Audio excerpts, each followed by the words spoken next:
Madame, monsieur, bienvenue sur ce nouveau numéro d'Immédiat, l'émission de TV Liberté qui décrypte chaque semaine la propagande médiatique avec Jean-Yves Le Gallou. Bonjour Jean-Yves, c'est un plaisir de vous revoir. Bonjour Jules. Malgré votre petite extinction de voix, mais qui est en voie de guérison, j'espère que vous allez quand même assurer cette semaine pour Immédiat. Alors, on va tout de suite commencer avec le sommaire. Notre image de la semaine, eh bien, c'est la chanteuse Iseult en marraine de la francophonie. Cette image est une honte et on vous expliquera pourquoi. Qu'est-il advenu des migrants de l'Ocean Viking? Entre explications confuses et parti pris médiatiques, eh bien les médias peinent à narrer cette saga qui a rapidement tourné au fiasco. On regardera également les réactions de certaines personnalités comme Ségolène Royal ou Jérôme Béglé. Beaucoup d'actualités sur les médias dans notre revue de presse. Des censures, des nouveaux formats déjà ringards, des sanctions de l'Arcom, entre autres. Et enfin, notre deuxième et le plus important de nos sujets, la faillite de FTX qui cache une énorme fraude.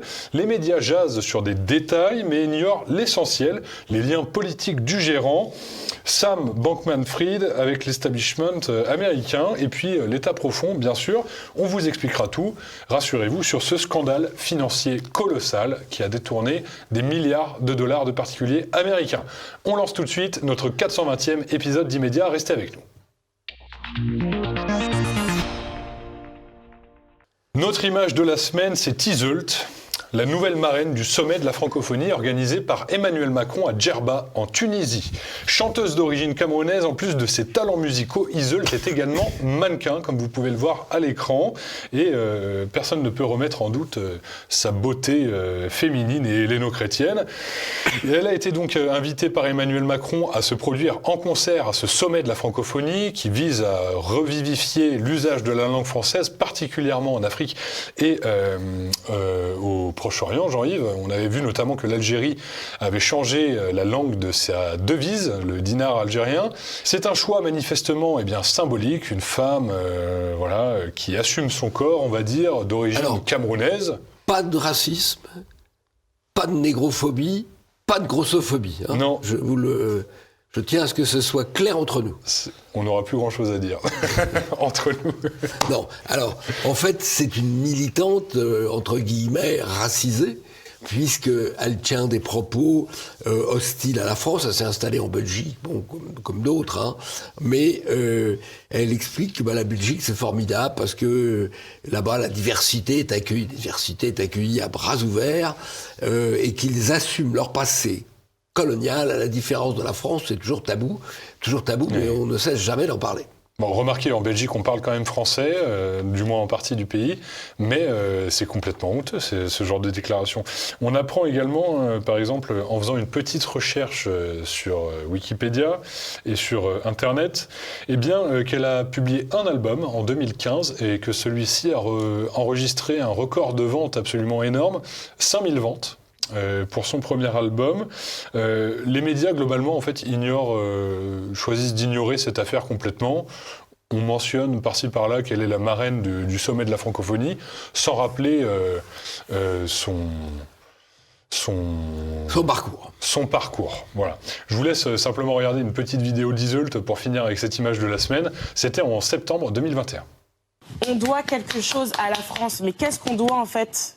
Qu'est-ce qu'on doit? Mais j'ai l'impression qu'on ne voit pas ce qu'on nous a pris ou ce qu'on a pris à nos parents. Voilà, je pense que tout est dit sur ce personnage. En tout cas, c'est une belle image de la France et de la francophonie que renvoie Emmanuel Macron. Encore une fois, sacré déboire en Tunisie. En attendant, on passe tout de suite à notre premier sujet de la semaine. Qu'est-il advenu des migrants de l'Ocean Viking qui sont arrivés à Toulon il y a maintenant une semaine et demie?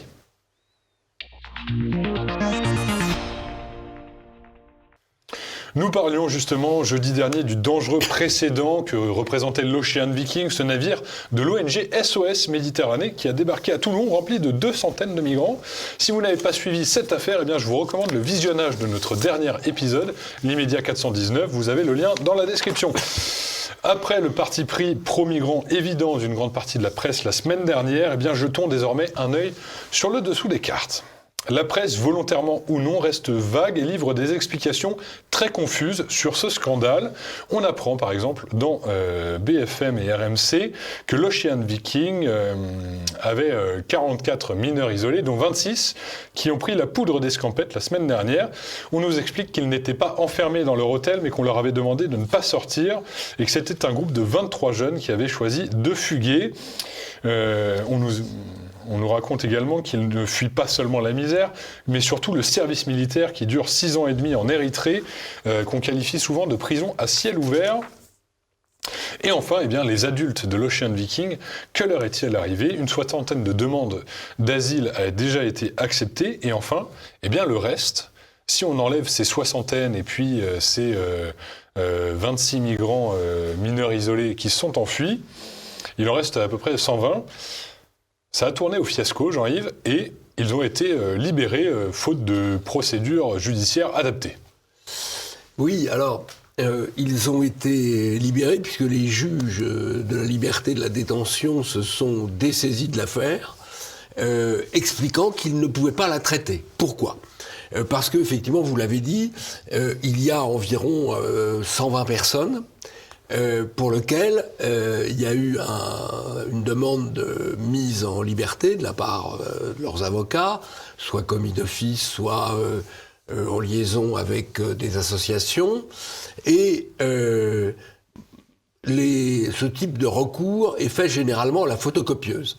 C'est-à-dire que celui qui dépose le recours explique qu'il faut établir que la personne retenue dans une zone d'attente, puisque c'est de cela qu'il s'agit, la personne retenue dans une zone d'attente, on doit pouvoir établir qu'elle a été nourrie, bien logée, qu'elle a bénéficié d'un interprète, dans sa bonne langue. Je prends un exemple sur les Afghans. Il y avait des Afghans, mais pas uniquement des Afghans. Il y avait aussi, vous l'avez dit, des Érythréens, des Soudanais, etc. Des Somaliens. Les Afghans, des Somaliens. Les Afghans, il y a 5 langues en Afghanistan. Il y a le dari, qui est du persan. Il y a le Pashtun du sud, le Pashtun du nord, le turkmène et l'ouzbek. Bon, et donc c'est extrêmement, tout ça est extrêmement compliqué. Il faut des procès-verbaux bien écrits, bien établis. Or, beaucoup de policiers ont aujourd'hui du mal à faire des procès-verbaux bien établis parce qu'ils sortent de l'éducation nationale et donc il y a un certain nombre de carences. Et donc, ça devient très difficile pour un juge de répondre à toutes les questions qui sont posées par les avocats. Et pour faire simple, il faut en gros 2 heures par dossier. Donc si vous avez 120 dossiers, vous voyez qu'il faut 240 heures. Il y avait, semble-t-il, 5 juges. 5 juges, ça veut dire 50 heures de travail par juge. Et au cas particulier, ils avaient que quelques heures pour statuer. Donc objectivement, c'était impossible. C'était impossible en raison de la procédure, ce qu'on appelle le CESEDA, qui est une complexité extraordinaire et qui est exclusivement, en quelque sorte, à charge pour l'administration, à charge pour ceux qui veulent refuser les demandes des migrants, comme le droit est extrêmement immigrationniste. C'est sûr que quand il y a une vague de cette quantité-là de migrants qui arrivent, la justice ne peut pas faire face. Oui. Et une double charge, Jean-Yves, en quelque sorte, puisque une charge pécuniaire pour l'État.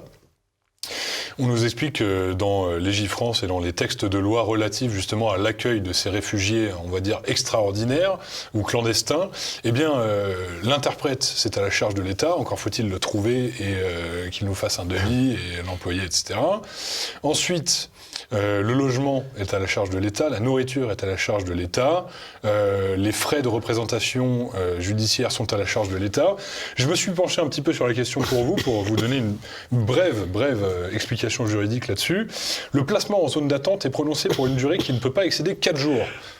Donc déjà, 4 jours de zone d'attente, c'est pas énorme si on a 180 dossiers à traiter. Le juge des libertés et de la détention statue par ordonnance dans les 24 heures de sa saisine, au cas où il soit saisi ou qu'il y ait une forme de recours, quelle qu'elle soit. Le maintien en zone d'attente au-delà de 4 jours, à compter de la décision de placement, peut être rallongé de maximum 8 jours. Mais dans ce cas, il faut encore une fois faire les démarches dossier par dossier pour rallonger le délai, ce qui est une tâche, ma foi, assez compliquée. Et enfin, lorsque l'étranger dont l'entrée sur le territoire français a été refusée dépose une demande d'asile, eh bien, on doit statuer dans les 6 jours, ou autrement dit dans les 6 derniers jours du maintien en zone d'attente. Et si on ne remplit pas ces délais, eh bien, ils sont tout simplement relâchés. Et c'est ce qui est arrivé avec la quasi-totalité en fait, de ces migrants qui n'avaient pas fui déjà auparavant. Gérald Darmanin nous explique, dans un exemple concret de fermeté, qu'il a déjà renvoyé 2 Maliens par avion sur les 4 ou 5 qui restaient dans la zone dans le centre de vacances. On va écouter tout de suite Jérôme Béglé, qui est tout de même assez percutant sur ces histoires de fiasco judiciaire. Oui, Romain, je ne suis pas certain que tout le monde ait mesuré l'ampleur du fiasco, à la fois administratif, judiciaire et finalement politique, de l'accueil par la France du bateau de l'association SOS Méditerranée. Seuls 5 juges, oui, vous avez bien entendu, 5 juges des libertés ont été mobilisés par une cinquantaine d'avocats et 200 migrants. Que les délais de 4 jours, au terme duquel un juge doit autoriser le maintien dans la zone d'attente, est totalement inadapté. Il est d'ailleurs intéressant de constater que le garde des Sceaux, Éric Dupond-Moretti, est aux abonnés absents depuis 10 jours. On ne l'a pas entendu. Et tout de suite, la réaction de Ségolène Royal, qui n'y est pas allée avec le dos de la cuillère. Est-ce qu'on peut accepter l'arrivée comme ça anarchique de bateaux affrétés par des organisations? La réponse est non, c'est absolument impossible. Et d'ailleurs, ils sont complices des passeurs, pardon, Ségolène, de vous sans parler des passeurs, oui. Oui, non, mais je veux dire, vous dites qu'ils sont à peu près complices des passeurs, ceux qui vont les chercher en mer, comme, forcément, comme les accusent c'est une économie financière. Alors, c'est intéressant ce qu'elle dit, Ségolène Royal. Elle parle des organisations comme complices des passeurs. Et on voit que Arlette Chabot la reprend là-dessus, sur le thème « Vous n'avez pas le droit de dire ça, maîtrise de l'antenne ». Et elle offre, en quelque sorte, elle envoie une balle haute aux associations de passeurs SOS Méditerranée qui ont annoncé la volonté d'engager une action de censure contre ce type de propos, qui est un propos, on va dire, politique. Oui, eh bien, tout à fait SOS audible sur la télévision. Veut le censurer. Merci de le rappeler. On va écouter également notre dernière réaction, Michel Onfray. Oui, non, tout ça est très logique. C'est la grande politique de destruction d'un peuple, d'une culture, d'une nation. Il s'agit de faire une espèce de grand gloubi-boulga européen dans lequel on aura des bras pas chers, parce qu'il va falloir casser le travail. Évidemment, ce type de phénomène va se multiplier. On a un nouveau bateau qui vient d'arriver en Grèce, parce que c'est sans fin. À partir du moment où on laisse entrer les gens qui arrivent sans y être invités, avec les téléphones portables, ils expliquent aux autres, vous pouvez venir, allez-y, venez. Et donc le phénomène n'en finit pas. Alors, là, si on fait un bilan du travail de la presse, ils ont quand même évoqué le fiasco, la disproportion entre les moyens nécessaires, administratifs nécessaires, et le flux de questions à traiter. Donc ils ont plutôt traité les choses. Ils ne sont pas allés, à l'exception des quelques éditorialistes que nous avons montrés en fin d'émission, ils ne sont pas allés... Et quelques autres qu'on ne mentionne plus, Berkoff, etc. Sur le fond du dossier, c'est-à-dire l'impossibilité juridique aujourd'hui, en France, de renvoyer des clandestins. Oui, et puis on nous parle de l'état de droit. L'état de droit, il faut le préserver. Quand on se penche un petit peu sur les textes de loi, en l'occurrence, avec les recours, les dispositions, etc. C'est l'état d'impuissance qui est organisé. En fait, on ne peut plus rien faire et au bout de 4 jours, de toute manière, on passe à autre chose. On passe tout de suite à notre revue de presse en parlant de passer à autre chose. Accrochez-vous, il y a beaucoup de sujets cette semaine.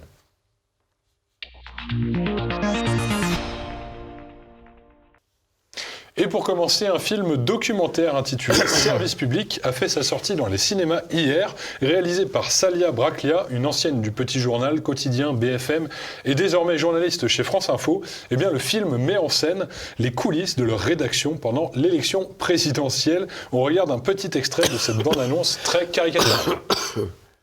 C'est choquant, ce que vous dites. Sur quoi? Sur les accueils de réfugiés. Bah non, mais... Non, c'est pas choquant. Bah si, on accueille en fonction des religions. Un tiers de vos sympathisants, ils sont même pas convaincus par votre campagne. Tu sais bien qu'avec la marge d'erreur, Zemmour, il est en dessous de Le Pen. Enfin, ça n'a aucun sens. Oui, mais il y a une tendance qui est que Marine Le Pen, elle est passée de 28 à 15. C'est les dynamiques, là. Voilà, il y a une dynamique. Mais qui décide? Ils font de l'argent sur ça, les C'est la sondages. risque qui a décidé. Oui, alors c'est pas quelque chose de nouveau, ça fait peut-être 20 ans, 25 ans qu'il y a maintenant ce type de reportage prétendument vu de l'intérieur d'une campagne, des coulisses d'une campagne. C'est toujours un petit peu artificiel.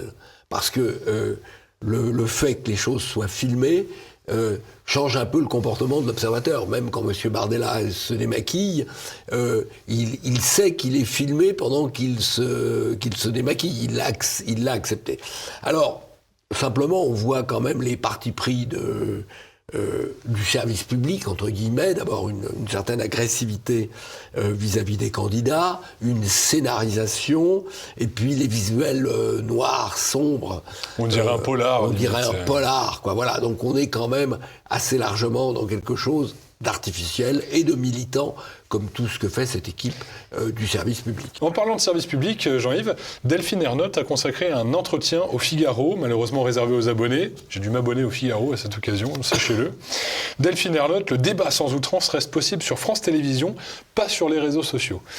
Elle nous dit, par exemple, en début d'article, qu'il manque 45 millions d'euros à France Télévisions pour boucler son budget prévisionnel de 2023 et qu'ils réaliseront des économies de 15 millions d'euros sur les programmes, 15 autres sur les dépenses de la vie courante, et enfin les 15 autres absorbés par une prévision volontariste. Sortons les mouchoirs. Sortons les mouchoirs. 45 millions, qu'est-ce que c'est pour le service public finalement? Elle nous parle également de Salto. Est-ce que vous pouvez revenir un petit peu sur cet entretien, Jean-Yves? Salto, c'est une plateforme de streaming, donc d'accès à des séries. C'est une plateforme française dans laquelle il y avait un certain nombre d'acteurs privés et le service public de Madame Ernotte. Il se trouve que les acteurs privés se sont retirés et que le service public de Madame Ernotte se retrouve avec cette plateforme qui marche très mal, puisqu'il y a en tout, ils attendaient 1 million d'abonnés, ils en ont 500 000, dont 100 000 qui sont simplement des passagers pendant un mois d'accès gratuit. Enfin, c'est la technique habituelle de vente, donc c'est plutôt un échec du service public dans ce domaine-là, comme malheureusement dans beaucoup d'autres. Voilà.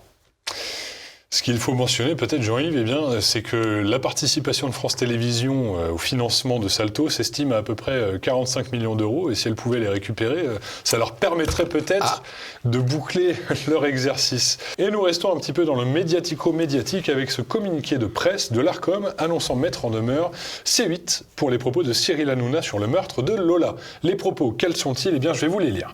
Moi, j'avais dit, et je le redis ce soir, je n'ai pas peur de le redire, pour ce genre de personnes, pour moi, le procès doit se faire immédiatement. C'est procès immédiat, c'est en quelques heures et terminé, c'est perpétuité directe en parlant de la meurtrière de Lola. L'Arcom a donc réagi avec à peu près un mois de retard. Dossier Lola, l'Arcom met en demeure la chaîne C8. Elle nous explique avoir été saisie à de nombreuses reprises pour plusieurs séquences de l'émission « Touche pas à mon poste », je cite, à la suite du meurtre d'une jeune fille, sans vouloir la nommer. L'animateur a tenu de façon répétée des propos relatifs tant aux conditions dans lesquelles le procès de la personne mise en examen devait se tenir et à son issue, notamment quant à la peine à lui infliger. Il a en particulier appelé à plusieurs reprises à des procès expéditifs. L'autorité considère que ces séquences traduisent un manquement de l'éditeur à l'obligation de traiter avec mesure une affaire judiciaire. Entre autres, que l'animateur a pu longuement exprimer son opinion sans qu'une contradiction rapide et efficace ne lui soit opposée, méconnaissant l'obligation de respecter l'expression des différents points de vue à l'antenne sur un sujet prêtant à controverse. Ça, c'est toujours le côté comique des déclarations de l'Arcom. Qu'est-ce qu'ils sont taquins. Qui explique qu'il faut la pluralité des points de vue à l'antenne, ce qui est évidemment généralement pas le cas. et qui vise en fait à interdire l'expression de points de vue décalés par rapport au schéma mainstream dominant. Voilà. Ceci étant, il y a une mise en demeure, donc c'est un avertissement. On peut penser qu'il va y avoir un rebond, puisqu'il y a eu des incidents entre Hanouna et le député NUPES Boyard, et que là, il y aura peut-être une sanction, qui peut être une sanction financière, comme ça a déjà été le cas pour CNews, par exemple. Qui est parti en même groupe, d'ailleurs. Et c'est le même groupe, c'est le groupe Bolloré. Bolloré, c'est l'ennemi, hein, parce qu'on peut voir sur les chaînes Bolloré ce qu'on ne voit pas ailleurs, globalement.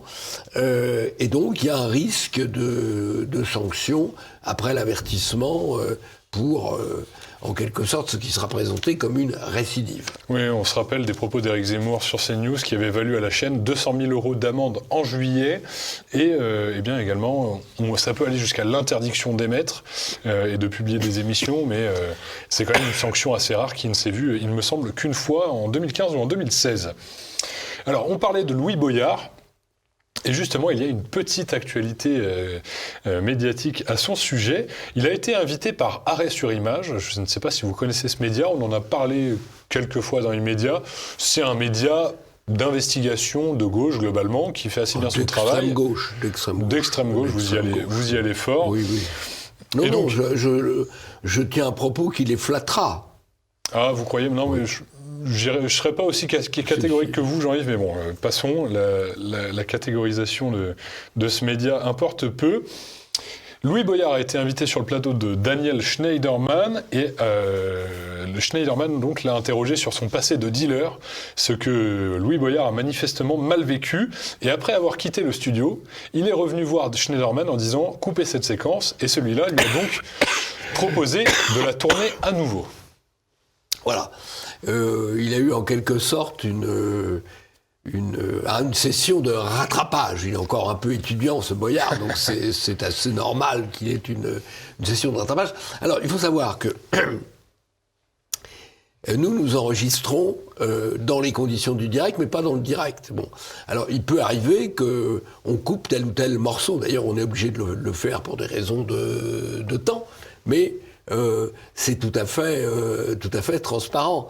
Là, c'est différent, puisque c'est l'entretien d'une personnalité extérieure par un journaliste. Et donc, en général, dans ces cas-là, on n'a pas le choix. Il faut être bon du premier coup. Sinon, on n'a pas une deuxième chance. Mais là, M. Boyard a eu une deuxième chance grâce à M. Schneiderman. Arrêt sur Image qui se voulait quand même un média au départ critique des pratiques médiatiques. Hein, puisque M. Schneiderman, avant, était le responsable d'une rubrique Média Libération. Et le serpent se mord la queue, voilà, en quelque sorte. Et là, au fond, il pratique ce qu'il reproche aux autres de pratiquer. Il se passe d'autres choses sur les plateaux en ce moment. Lundi, TF1 s'est essayé au Late Night Show, autrement dit une émission de fin de soirée.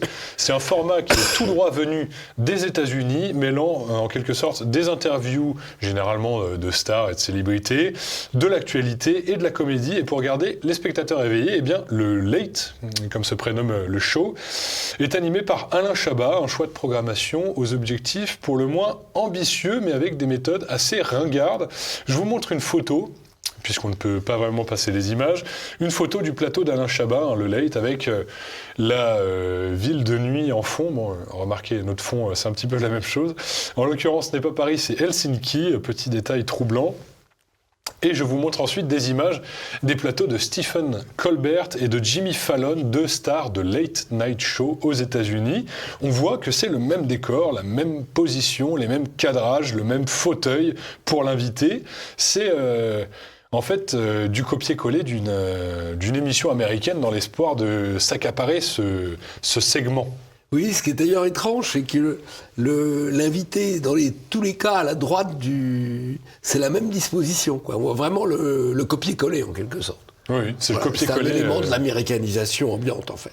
Oui, à voir si ce format marchera, mais enfin, avec cet humour un petit peu Canal+, les fausses publicités pas très drôles, etc., on reste dans du déjà-vu et du réchauffé, en quelque sorte, ce qui d'ailleurs n'a pas vraiment plu à la presse. Libération, Le Monde ont fait des critiques assez peu élogieuses sur le premier numéro. Mediapart maintenant, le média d'investigation numérique, fait face à la censure d'une de ses enquêtes sur Gaël Perdriau, le maire de Saint-Étienne, Les Républicains. Un épisode hors du commun et visiblement sans précédent dans l'histoire du journal, nous dit Edoui Plenel. Anton Rouget, journaliste à Mediapart et auteur des articles, nous dit « Sur le contenu, on ne peut pas dire grand-chose sur cet article. On est pour l'instant bloqué par cette décision de justice. D'un point de vue judiciaire, notre avocat fait son travail pour faire disparaître cette censure. Il s'agit en réalité... de cette censure. Il s'agit d'une décision ordonnée par le président du tribunal judiciaire de Paris dans le cadre d'une procédure d'urgence dérogatoire. On n'a pas été informé et on n'a pas la possibilité de défendre nos arguments. Seulement, nous avons été informés de notre interdiction de publier. L'affaire, c'est qu'il devait diffuser d'autres extraits d'un enregistrement qui date de plusieurs années de Gaël Perdriau. Ils avaient déjà commencé une série d'enquêtes en septembre, on en avait parlé brièvement, qui mettait en cause Gaël Perdriau et son entourage, notamment pour des faits de chantage auprès d'un de ses adjoints à la mairie qui était plus centriste que lui et qui ne voulait pas marcher au pas. Et là, en l'occurrence, censure inouïe, on censure avant la publication d'un article, Jean-Yves. Oui, alors, il y a une explication quand même qui a été donnée par le Canard enchaîné, c'est que dans cet entretien que Mediapart voulait reproduire, Gaël Perdriau cite deux hommes politiques, les noms de deux hommes politiques, dont l'un est accusé de pédophilie, mais on ne sait pas lequel. Et donc, on peut effectivement penser qu'il y a quand même un problème en termes d'expression, parce que ce qui est sûr, c'est qu'au moins pour l'un des deux, il y a diffamation. Et comme on ne sait pas lequel et lequel, c'est quand même un réel problème. Voilà. Donc je pense que c'est un sujet sur lequel il faut avoir une position nuancée. La liberté d'expression n'est quand même pas celle de diffamer. Et en l'occurrence, même si pour l'un des deux accusés, en quelque sorte, c'est vrai, comme on ne sait pas lequel, il y en a un qui est mis en cause quand même gravement, à peu de frais, si j'ose dire. Oui, par association. Ça montre en quelque sorte aussi une sorte de normalité de la pédophilie dans ces milieux. On en parle comme si de rien n'était, sans que ça transparaisse dans la presse, bien sûr, et que ça fasse les gros titres. Mais on a l'impression que c'est un secret de polichinelle, finalement, cette connexion entre pédophilie et les élites. Ce qui est complètement dingue, et on va finir là-dessus, c'est que la magistrate qui a signé cette dérogation s'est contentée de reprendre la datant et en la signant une ordonnance de censure rédigée à l'avance par le conseil de Gaël Perdriau. C'est-à-dire que les avocats de Gaël Perdriau ont envoyé un polycopier en disant signez ça et puis l'article ne paraîtra pas, et la justice s'est exécutée. On nous dit également que les avocats de Perdriau auraient fixé eux-mêmes le montant des amendes contre Mediapart au cas où ils publieraient l'article. Il me semble que c'est 10 000 € par article, donc ça chiffre quand même assez rapidement. Histoire assez folle, mais vous avez dit il faut être un petit peu nuancé. Alors enfin, pour terminer cette revue de presse, des vidéos d'un crime de guerre ukrainien circulent en ce moment sur les réseaux sociaux et passionnent à la fois les internautes et les médias. Lors de la reddition d'un groupe d'une dizaine de soldats russes face à un groupe ukrainien en sous-nombre, les choses ont dégénéré quand ce dernier soldat russe a décidé d'ouvrir le feu. On regarde rapidement la vidéo pour voir de quoi il en retourne. Tout a l'air de se passer selon les règles, quand soudain un soldat russe sort armé et une fusillade éclate. La vidéo s'arrête. Que s'est-il passé exactement ? Les soldats russes au sol ont-ils été tués lors des échanges de coups de feu par des soldats ukrainiens qui voulaient se défendre ? Ou ont-ils été tués après, par vengeance, alors qu'ils étaient allongés et désarmés ? Il est pour l'instant impossible de trancher avec certitude, car la vidéo est coupée. La vidéo, c'était vrai ou fake ? Le média de France Info dédié au fact-checking, la vérification des faits, est animé par Julien Pain. Check News s'est également penché sur la question. Plusieurs vidéos authentifiées montrent qu'une dizaine de soldats russes sont morts après une fusillade déclenchée par l'un d'entre eux pendant leur reddition. Dans ce cas juridiquement complexe, où la Russie et les Ukrainiens s'accusent mutuellement de crimes de guerre, le déroulé exact des faits est primordial pour savoir ce qu'il s'est passé. Un homme de Moscou semble s'être livré à la perfidie. Et enfin, la principale interrogation est de savoir si ces soldats ont été tués dans la fusillade qui a suivi le premier coup de feu russe ou si ils ont été exécutés sommairement. C'est difficile à dire. Je dis assez souvent qu'il n'y a pas de guerre sans crime de guerre, ne serait-ce parce qu'il y a la peur. Hein. Les Ukrainiens ont peut-être peur, effectivement, dans ce type de situation, peur du Russe qui serait sorti, d'après la version qu'on a, en leur tirant dessus. C'est authentifié par les images. Authentifié par les images. De là à tuer les 10 types qui sont par terre, ça paraît beaucoup, ça paraît difficile, mais dans une action de guerre, c'est extrêmement rapide. Alors si je dis ça, c'est pas pour justifier ce qui ressemble quand même à un crime de guerre ukrainien, c'est que à chaque fois qu'on nous a parlé de crimes de guerre russes, c'est probablement aussi des situations complexes. Voilà. Et où on voit toujours une partie de l'événement. Encore une fois, je crois qu'il n'y a pas de guerre sans crime de guerre. Si je remonte dans l'histoire, la guerre de 14 était plutôt une guerre menée relativement selon les lois de la guerre, mais il y a quand même eu aussi beaucoup de crimes de guerre des deux côtés, parce que c'est un peu la fatalité. Ça ne les justifie pas, ça les explique, et surtout, il faut garder en tête qu'il n'y a jamais un seul côté qui serait coupable de crimes de guerre et un autre qui serait totalement innocent. La réalité est beaucoup plus complexe. On passe tout de suite à notre deuxième sujet de la semaine, puisqu'on en a fini avec notre revue de presse.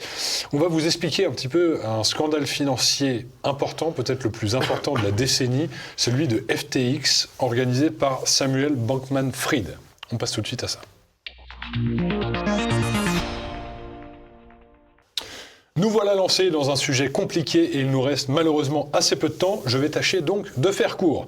Je vais résumer l'affaire pour que tout le monde comprenne et nous reviendrons ensuite sur ce qui cloche médiatiquement. FTX, c'était une plateforme d'échange de crypto-monnaies comme le Bitcoin par exemple, dont vous avez tous entendu parler.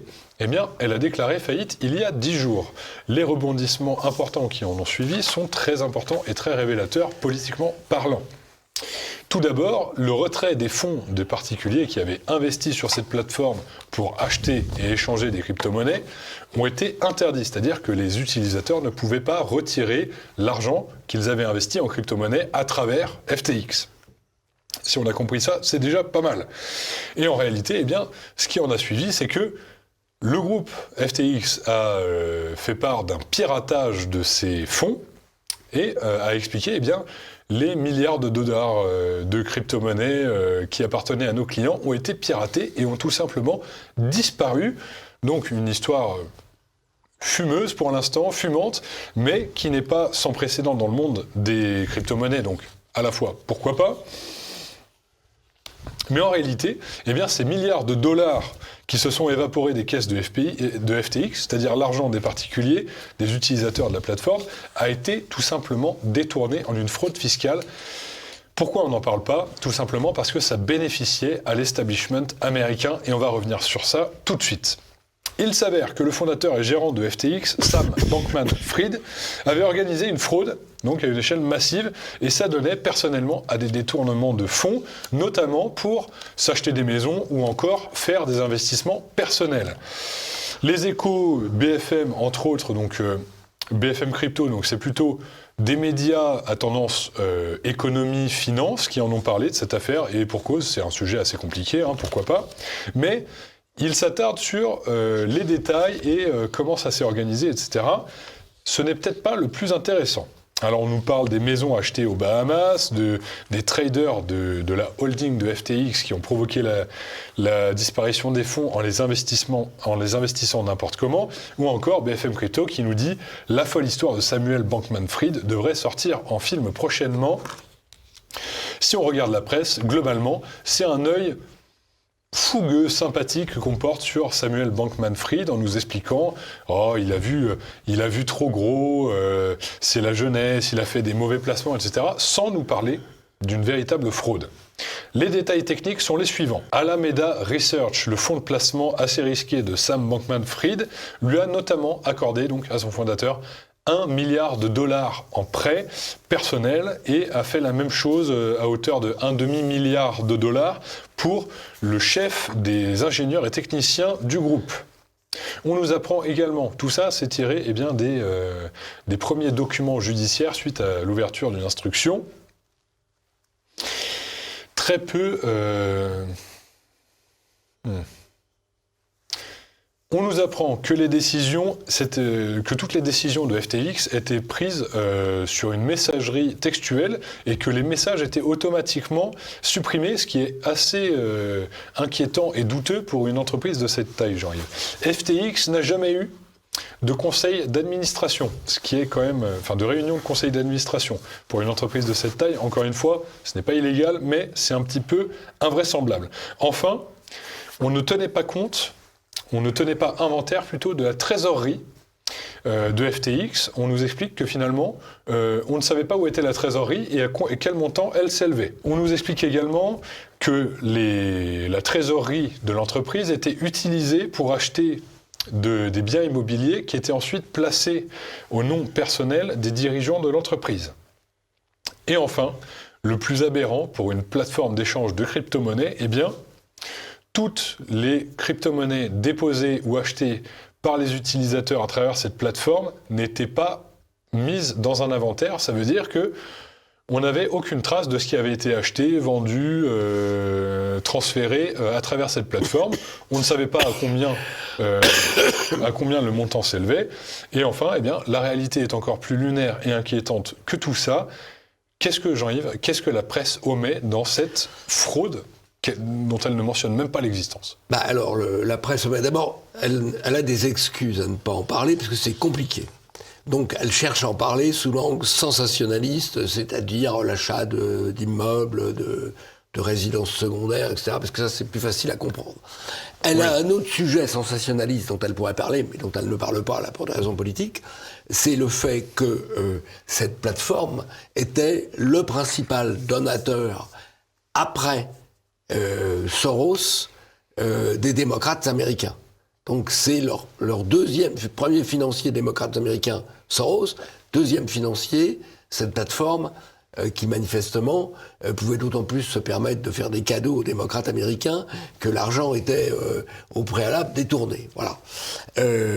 Ça c'est oublié. Et on ne mentionne pas non plus que ce Sam Bankman-Fried devait être, je ne sais pas si ça sera le cas, mais le 30 novembre prochain, il était en invité vedette, on va dire, du New York Times, avec Zelensky, Zuckerberg de Meta, Facebook Metaverse, et Madame Yellen, la secrétaire du Trésor américain. C'est quand même assez extraordinaire. C'est du gratin. Il y avait d'autres invités, bien sûr, des acteurs, des personnalités influentes, des anciens chefs d'État, etc. Ce que vous n'avez pas mentionné, Jean-Yves, c'est également les liens de FTX avec l'Ukraine, par exemple. Oui. On se doutait déjà de la connivence entre les démocrates américains et le gouvernement de Zelensky. Et maintenant, on découvre un intermédiaire à travers FTX, finalement. D'un côté, il donne aux démocrates à hauteur de 40 millions de dollars sur 2 ans à peu près. Et enfin, l'Ukraine l'a chargé, FTX et Samuel Bankman-Fried, d'organiser et de gérer une campagne de levée de fonds par crypto-monnaie pour soutenir l'effort de guerre ukrainien. Des fonds qui ont bien sûr été compris dans ce qui a été détourné, évidemment. Enfin, on le voyait par exemple avec Tony Blair et Bill Clinton, vous ne mentionnez pas non plus, Jean-Yves, vous avez perdu la voix, mais aussi la mémoire, visiblement, vous ne mentionnez pas ces liens avec le World Economic Forum et Klaus Schwab, puisque FTX était le partenaire du World Economic Forum jusqu'à très récemment, jusqu'à la déclaration de faillite finalement, où on a vite supprimé la page partenaire de FTX sur le site du WEF. Mais les archives restent toujours sur Internet, rien ne se perd bien sûr, et donc il était régulièrement invité à parler à Davos pour nous parler de l'avenir des crypto-monnaies. C'est presque trop beau pour être vrai. Honnêtement. Parce qu'on a les démocrates américains, on a le pouvoir ukrainien, Zelensky, et on a le World Economic Forum. Après... on se demande pourquoi certaines personnes virent, entre guillemets, complotistes. Mais là, il y a quand même un ensemble convergence, on va dire, entre de très grands intérêts privés fondés sur quand même un détournement financier et de très grands intérêts politiques et idéologiques. Voilà. Pour l'instant, on a l'intermédiaire. L'enquête judiciaire révélera ou non, d'ailleurs, la justice américaine est assez douée pour faire disparaître des affaires, comme celle d'Epstein, par exemple, révélera ou non, donc, les liens qui existent entre ces différents intermédiaires. Est-ce que c'est, par exemple, une immense machine à blanchir de l'argent pour le Parti démocrate ou pour le gouvernement de Zelensky ? Il faut maintenant connecter les points, Jean-Yves. Pour ce qui est de la prise de parole avec le New York Times, on vend la place à $2 500, juste pour le détail. Il a confirmé sa venue hier, ce qui pose la question, pourquoi est-ce qu'il n'est pas derrière des barreaux ? Et ce qu'on voit de l'autre côté de l'Atlantique, c'est en fait une complaisance, une sorte déjà de mythification de ce Samuel Bankman-Fried. On nous explique par exemple dans le New York Times qu'il avait les yeux plus gros que le ventre et que le côté investissement l'a complètement distrait des activités de FTX, sans mentionner par exemple le fait que les fonds utilisés pour faire ces investissements étaient piqués à ses clients. Aujourd'hui, on a du mal à estimer combien de milliards de dollars, ça s'élève en milliards de dollars, combien de milliards de dollars ont été détournés et ont disparu magiquement du jour au lendemain, mais c'est de l'ordre d'entre 1 et 10 milliards à vérifier. Est-ce que vous pouvez résumer cette affaire pour que tout le monde ait compris et ressorte avec... une pyramide de Ponzi, comme pour Madoff, c'est-à-dire on demande à des gens d'investir, mais au lieu d'investir... comme on devrait le faire là où ils le souhaitent, on prend une partie de l'argent pour le détourner, en faire autre chose, des fins privées, des fins politiques, et on comble le trou en continuant à demander de l'argent. Voilà. Et tant qu'il y a des gens qui donnent de l'argent, ça marche. Puis il y a un moment où ça s'effondre. Voilà. C'est un mécanisme assez classique de banqueroute. L'élément déclencheur, c'est des gens qui essayent de retirer leur argent. Et ils ne peuvent pas puisque les fonds n'existent plus. Ouais. Et là, c'est la dégringolade et on déclare faillite et tous ces éléments ressortent. Alors, je résume très rapidement pour que tout le monde puisse comprendre cette affaire quand même assez compliquée. Un entrepreneur, Sam Bankman-Fried, présenté par les plus grands médias américains comme l'étoile montante de la finance et des crypto-monnaies, etc., c'est avéré coupable de fraude. Il est coupable d'avoir volé des milliards de dollars à ses clients pour son propre bénéfice à travers un montage financier somme toute rudimentaire qui pose la question de qui l'a aidé et comment est-ce que tout ça a été organisé, bien sûr. Je ne m'avancerai pas dans des hypothèses purement de spéculation. C'est le deuxième plus grand donateur du Parti démocrate après Soros à hauteur de 40 millions de dollars. Il a investi dans les vaccins ARN messagers également et a financé des études qui discréditaient par exemple l'ivermectine. Et il gère les donations, il gérait maintenant, il ne gère plus grand-chose, il gérait les donations internationales à destination du gouvernement de Zelensky. Aujourd'hui, il n'est pas arrêté. Il continue de s'exprimer librement sur ses réseaux sociaux et de participer à des conférences avec Zuckerberg et le patron Netflix et Zelensky où on vend la place $2 500. Et enfin, les médias ne parlent d'aucune. Quand il parle de la fraude, c'est déjà bien, mais il ne parle d'aucune de ses connexions avec le World Economic Forum, avec le Parti démocrate, avec l'Ukraine, et ne mentionne aucune des théories pourtant vraisemblables, par exemple du fait que FTX était une énorme machine à blanchir de l'argent pour l'establishment. Je pense qu'on en a terminé avec ce sujet et avec cette émission. Jean-Yves, avez-vous un coup de chapeau ? Alors, j'ai un coup de chapeau pour la revue Éléments, dont le nouveau numéro vient de sortir, où il y a beaucoup de choses intéressantes. Alors, il y a un reportage sur les youtubeurs dissidents, donc ça c'est assez intéressant. Il y a aussi des études plus fondamentales. Il y a un débat avec le professeur Jean Audry sur l'actualité des études indo-européennes. Il y a un débat avec Dandrieux à propos de son livre « Rome ou Babel », dans quelle mesure le catholicisme devenu une religion universelle est un élément ou non de développement du sans-frontiérisme. Il y a un plaidoyer pour un protectionnisme maîtrisé. C'est très riche, très très riche. Et donc, j'en recommande vivement la lecture. Avec des éléments habituels à éléments, mais également plein de choses nouvelles. J'ai hâte de lire ce numéro. Merci à tous d'avoir suivi cette émission en entier. N'hésitez surtout pas à nous apporter votre soutien en aimant, en commentant et en partageant cette émission autour de vous. Vous aurez remarqué que YouTube n'apprécie plus vraiment nos émissions et que nos audiences baissent. Alors je compte sur vous, il faut faire remonter cette barre au moins au-dessus des 20 000 et si possible au-dessus des 100 ou des 200 000, Jean-Yves. En attendant, je vous dis à la semaine prochaine et n'hésitez pas à nous dire ce que vous avez pensé de cette émission dans les commentaires. À bientôt.